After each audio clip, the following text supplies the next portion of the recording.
Justice Sudarshan రెడ్డికి vote వేసినట్టు.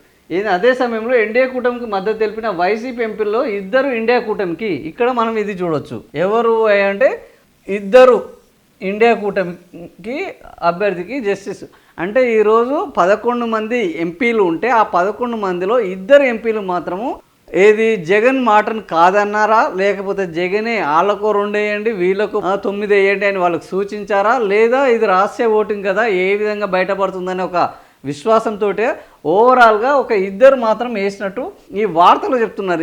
ఇది తేలాల్సిన అవసరం ఉంది. నిజంగానే వీళ్ళందరూ కూడా వేస్తే వీళ్ళకు ఇంకా ఓట్లు పెరగాలి, కానీ అది ఒక 2 ఓట్లు తగ్గినాయి. ఈరోజు ఇక్కడ చూడొచ్చు ఎన్డీఏ కూటమికి 438 ఓట్లు మాత్రమే రావాలి, కానీ ఇక్కడ 452 ఓట్లు వచ్చినాయి. అంటే 14 మంది 452 వచ్చినాయి, 438కి రావాలి. అంటే 14 ఓట్లు ఈరోజు ఇండియా కూటమి నుంచి ఎన్డీఏ కూటమికి పడ్డాయి. అంటే ఎంత పకడ్బందీగా ఈరోజు ఈ ఎన్నికల క్యాంపెయిన్ బీజేపీ పార్టీ ఎన్డీఏ కూటమి దాన్ని నిర్వహించింది.